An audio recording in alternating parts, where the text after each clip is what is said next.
2024 has been one hell of a year with plenty of upgrades, and it's been a very technical year when it comes to teams figuring out their car or failing to. We've gotten a lot of upgrades this year, Aston Martin being the champs of bringing upgrades, but actually them not doing much to the car with 37 performance upgrades, and Williams dropping to the bottom with 12, and the actual team having a problem bringing two full-on cars to Las Vegas. There were rumors of them actually not competing. Those rumors are said to be untrue, and the team will actually bring two cars here. So I guess that's an upgrade for their weekend. Alpine hasn't brought many upgrades this year, but clearly we've seen a lot of performance gains since Coda. That was a big step in their floor and a couple of other pieces to that car. And Sauber's also brought a lot of upgrades and not made a lot of progress. Haas has been good, but we have official confirmation for two teams bringing upgrades here and a team that has potential to bring upgrades to the Las Vegas GP. We're getting close to the very end of the season, so now everything is going to be kind of intertwined with those 2025 cars, and specifically the pieces that are confirmed here for those teams will be their baseline for that 2025 card. So right before we get into it, I wanted to thank you guys for support. You guys are amazing, supporting me on one channel and the other. Thank you so much for that. You guys are the best. But if you're new here, go ahead and subscribe. Let's try and hit 70,000 by the end of the year. Would mean the world to me, but thank you anyways for supporting the channel.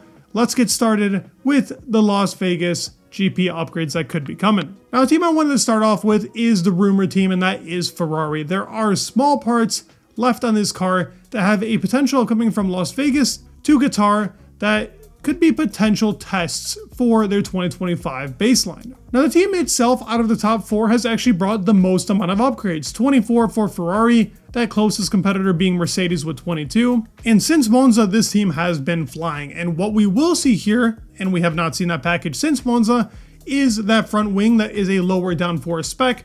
We're going to see Ferrari go back to that low downforce rear wing as well. Running in the floor, that's been super efficient in the season for them. That floor has given them the downforce, so they've been able to go through low speed corners and medium speed corners super efficiently. It's only been high speed that's been really their biggest problem, and why the team does not have pace on certain tracks, because Brazil does have its high speed corners. It's also a good amount of medium corners as well. The low speed is really good because they have that little mini turbo that's helping them out so much on traction control and really being able to go on full throttle much faster than other teams, and their braking power is extremely good. So my opinion on whether these upgrades come here to Las Vegas, I think it's a minimal chance. We're probably going to see them in Qatar to see if there's any improvement on what they can do in the high speed corners. During this triple header, it's only going to be tests for teams. We're not going to see big parts except for the team that's actually bringing a very big piece and very important piece. Now, that team is actually VCARB. VCARB, who's had a very tricky season when it comes to upgrades. In Spain, they brought a very big, significant package. That package ended up actually failing. They had to revert back to their original starting package for the beginning in Bahrain. And from then on, they brought a big floor upgrade yet again in Coda that also changed a lot of their pace. And because the team has stuck with one concept and tried perfecting that concept, whether that be in the floor or other minor changes they've made, they have actually made a good step up. But this is definitely not the season I think VCARB wanted after what was a pretty successful end to 2023. The team is currently behind Haas and Alpine, and they are finally getting the piece that's been rumored for plenty of GPs. Now it's finally coming to Las Vegas, confirmed by a lot of different sources. They will be getting the rear suspension of the RB20 because currently they've been running the RB19 rear suspension, and it's their time to fit on that RB20 suspension, test it out for these last three GPs.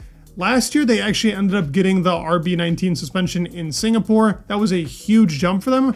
This year, I don't expect as big of a jump unless they can dial in that rear suspension right away, because the RB19's rear suspension was actually a very good component of the car. So them bringing a completely different rear suspension to this car, having to dial that in and have the correct setup going to Vegas will be tough. They've also been a pretty draggy car in the year, and there are rumored side pods to be coming along with this rear suspension. Do I actually suspect this to happen? I'm not sure, because these are sources that I don't really think are as official and correct most of the time. So I wouldn't expect that, but the rear suspension could be a big jump up for the car.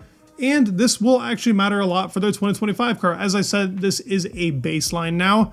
And the data they pick up in this last triple header will be very important as to what their concept's going to be for hopefully Liam Lawson or Yuki Tsunoda, or if it changes in the driver market, maybe no Checo and Liam ends up moving to Red Bull and we see another driver in VCARB, but it'll be very important for that team to be able to decide what they want to do right before going into the winter break. And the last team bringing upgrades here, also reported by some very good sources, Dr. Obbs in particular, Red Bull is set to be bringing their last official piece of upgrades to the Vegas GP. Now Red Bull, yet again, just like the other teams I mentioned, has had a very up and down season. If it isn't McLaren, it's pretty much been up and down for most of these teams. Red Bull has brought 19 upgrades, which isn't a lot. They did have that hit to the ATR, and that's probably another reason as to why we didn't see so many. But when they did bring them, it took a couple of GPs to dial them in. But as it dialed in those upgrades, especially the ones they brought into Budapest, which were very useful in both Brazil and Coda, the team has actually been able to capitalize. They brought a big diffuser upgrade in Baku, and the parts we could be seeing here are just modifications possibly to the floor to just hopefully stabilize this car, give it that better balance. They lost what was super good about the RB19, which was tire wear, but to be honest, we don't actually have an accurate assessment on the tire wear of the RB19. And that's because Max was running in clean air for the majority of races. So yes, your tire wear will be much better. And Checo was a better indicator of that, who wasn't able to make up so many places in those GPs. Checo actually struggled, and whether that's up to his driving or the car being in balance and in general, the tire wear being a bit of an issue, we won't have an accurate assessment of that. But the RB20 itself has not been the best. The McLaren by far has been much better, and the Ferrari for that sake, when it comes to those tires actually lasting longer. It also depends on what we end up getting in Vegas when it comes to those tire compounds or any of these GPs for a matter of fact. But this will help contribute to what that RB21 is going to be. It will not be ran under Adrian Newey's management. This car has already been in the wind tunnel for a very long period of time, and it's a very developed concept from what is the RB20. So hopefully they can actually fix those problems, and the data that they've been trying to pick up on from GP to GP ends up working out in this triple header. And the last upgrade here in Vegas contributes to stabilizing that platform, because that is really what most of these parts are trying to do. These upgrades are slight. We're done with the big stuff.